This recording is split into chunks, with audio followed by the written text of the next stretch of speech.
Today at QLI, they're gathering together. This is one of those days where we usually would have had Mass, and once a month I celebrate Mass at QLI. So a very special welcome to all those at QLI and joining us today. When I was studying theology at Boston College, I lived in a small, intentional Jesuit community away from the campus. It was intentional, so there was probably about maybe 4 or 5 Jesuits that lived in this house. Most of them were professors, and many of them were leaders in their fields of expertise. Well, anyways, there was this one Jesuit, and I won't mention his name, but he is really a world-famous psychologist, known throughout the world, especially for much of his writings and research, especially in the area of social mental health.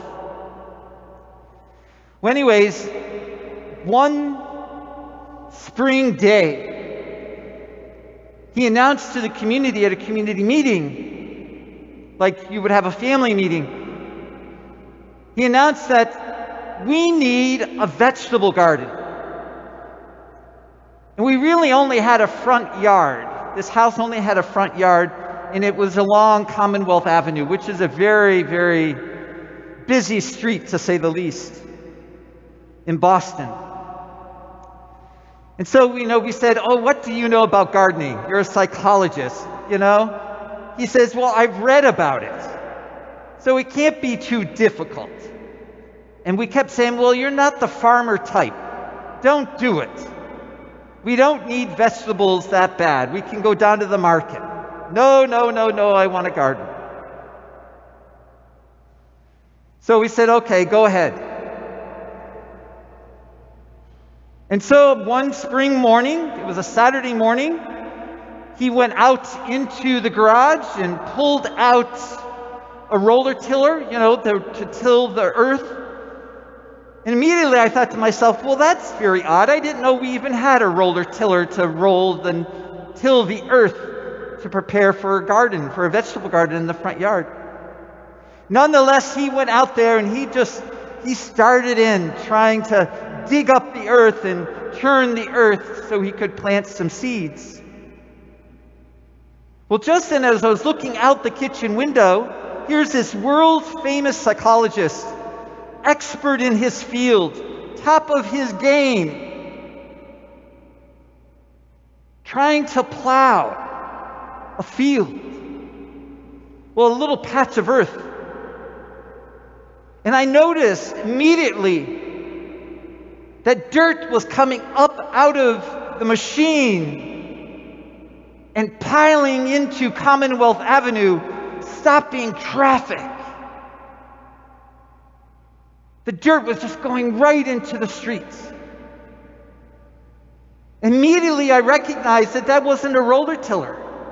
It was a snowblower, and causing all kinds of havoc.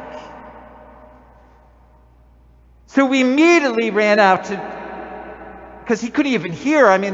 He was destroying the machine, and it was just a mess, digging up the front yard. And as soon as we turned the machine off and everything, I remember the words he said to us. He says, well, I guess I'm just not a farmer. I'm not a gardener. And we all looked at him like, duh. You're not the farmer. You should ask someone to come in to help you and assist you with this work. Instead of stopping traffic, we actually received a ticket from the city of Boston for the dirt that we had placed on Commonwealth Avenue. That story really is very similar to the story going on in today's gospel. Jesus is inviting us to be who we are and be the best that we are. So when he mentions that servant and the master in today's gospel, he's saying, the apostle or the work or the ministry in which you are called to do, be that and be good at that. Don't try to be something or someone else. but rejoice in the gifts and the talents that God has bestowed so graciously upon you. Be that which God has lovingly designed and created, which is you. This gospel really from Luke really is inviting us to be who we are and be very good at that. And it's in that being good and being who you are that we are sent out to be apostles. Jesus reminds us at the end of this gospel, when the day is done and when all is said and done, we come to realize that who we are, just as we are, well, we always need to depend upon the loving and wounded hands of God. Those hands that we are enfolded, those hands that hold us together, that bind us to one another as a family of faith and community.